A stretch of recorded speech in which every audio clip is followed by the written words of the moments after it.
And moving on to the last player we're going to cover in tonight's rendition of the Minnesota Wild's top 10 or top 20. Damn it. Ah, damn it. Delete. Isha, leave it in. Top 20 prospects. Number 16 is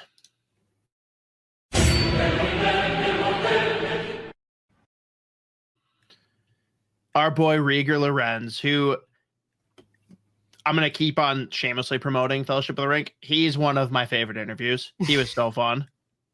He's just a cool guy. And if anyone will talk South Park with me and talk about how the Denver diving team performs at Casa Bonita, I'm in. Yeah, no, I've never really gotten to Lord of the Rings. Last year I actually got into Game of Thrones with some of my roommates. I don't know if you're a South Park guy too, Rieger, but I've got a South Park and Game of Thrones crossover mug here, and those are like two of my favorite things. That's awesome. Yeah, we got some guys on our team who love South Park. So, have you been out to Casa Bonita out there? No, That's funny. We actually have some swimmers on our on the Denver swim team that have gone and performed there, I guess. So you hear about it a little bit, but no, I haven't gone out there. Are they like the cliff jumpers or whatever? Yeah, no, I think they jump from like 50 feet up in the air and stuff, which is That's crazy. So cool.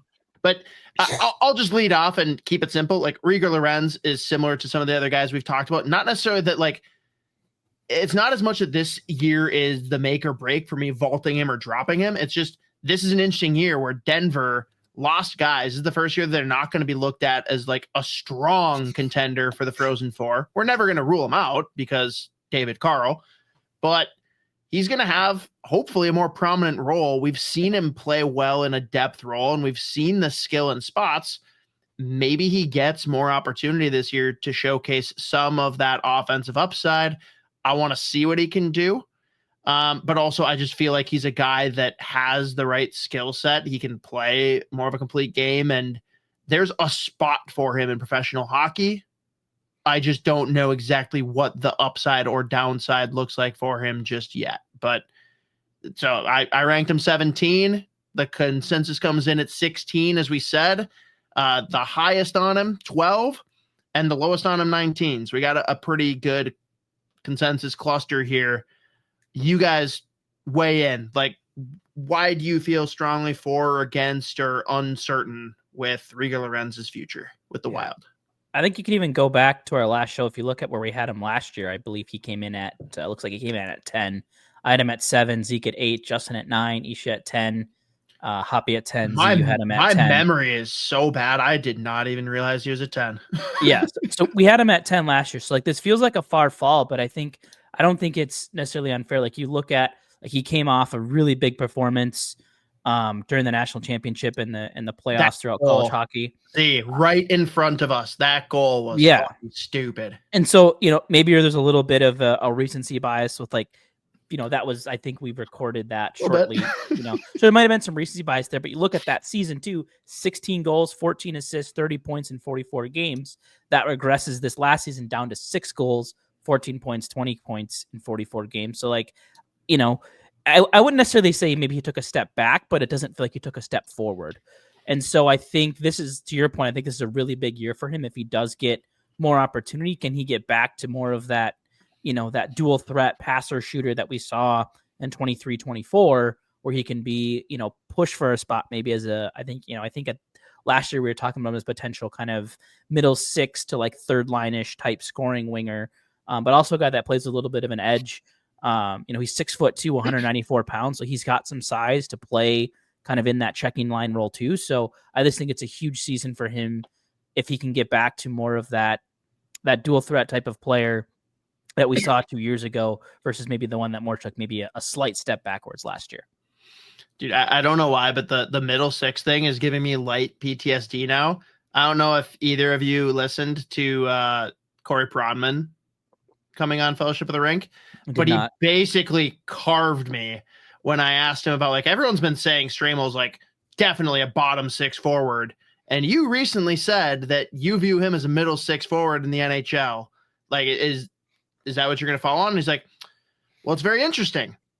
there is an overlap between those two things, and that's probably where he falls. I'm like, all right, fuck you. Yeah, then just say he's a third. Then just say he's a third line center. Yeah, just say he's a third line center. Like what? Yeah, I'm like, I thought that was a reasonable question. I feel like a middle six versus bottom six, like there is a distinction on where you see the potential upside. But yeah, he came right back at me, and I kind of appreciate it though. He was like a very no bullshit guy. Mm-hmm.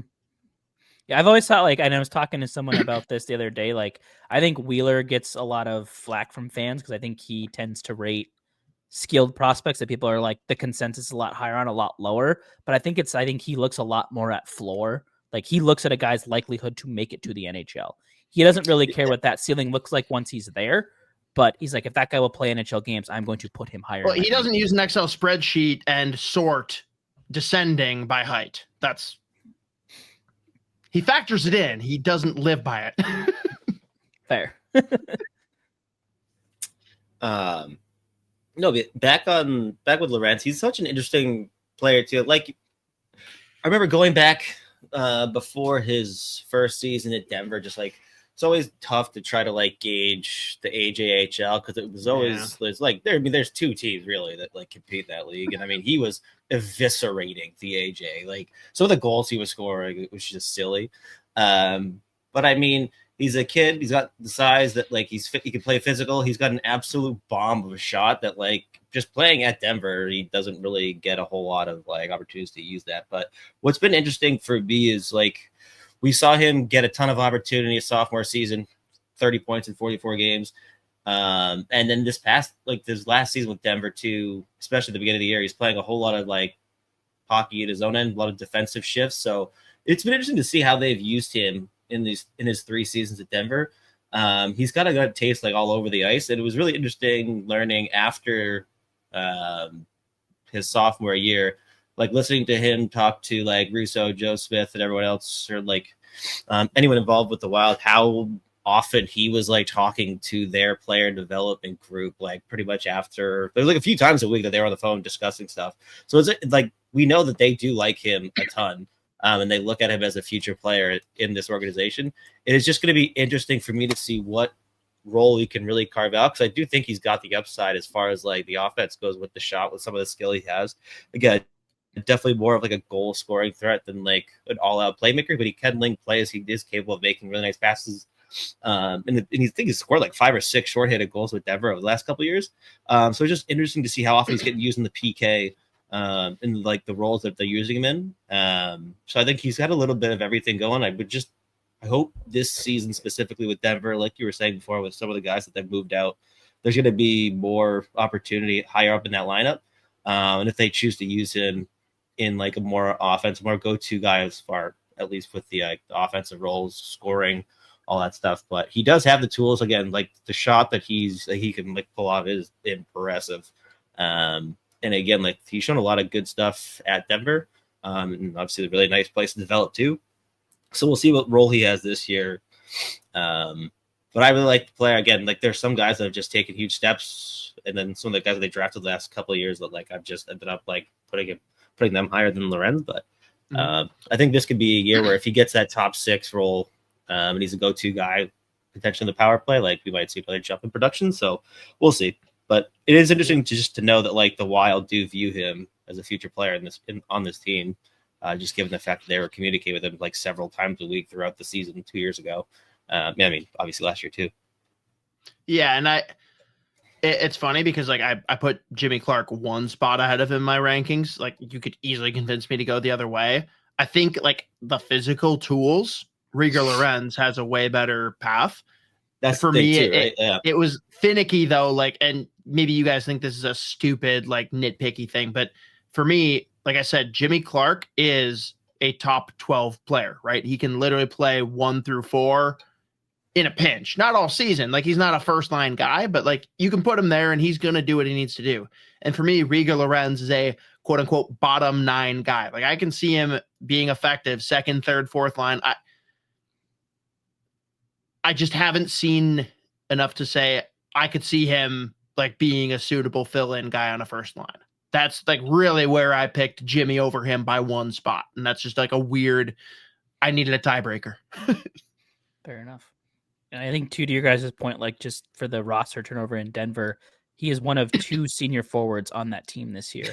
And I think one of 3 seniors on the entire roster. So a young team, like I would imagine, given that he's a senior, he's been around, he's been a successful player for them. I don't think they've announced captains yet this year, but maybe another potential guy that could be a leader in that locker room too, and someone they lean on in that aspect too. And, being kind of one of those type of guys that needs to set the tone, be a voice in the locker room, I think that can do a lot for kind of your personal psyche too. So I think to our point that we've kind of making, this is going to be a huge year for him. And I'm really excited to kind of see what he can do. Like, I know he's further down in my rankings, but I wouldn't say I'm like necessarily less optimistic on him than I was last year. I'm wondering if the floor is now maybe a little bit lower than what we originally thought. And there's, I think he falls in that like 12 right? to 20. Yeah, he falls sure. in like that 12 to 20 thing for me, where I'm like, again, like realistically pretty close to any order. But we see it happen every year, right? Like we've got a couple years of history here. Like the guys that have a lower floor but a higher ceiling, and it's the shiny new toy, like they tend to get slotted slightly ahead of some of these guys. And again, it's going to be the thing where this season is going to tell us, okay, is Rieger Lorenz guy in the 20s, or okay, maybe he's flirting closer to low teens 10, right?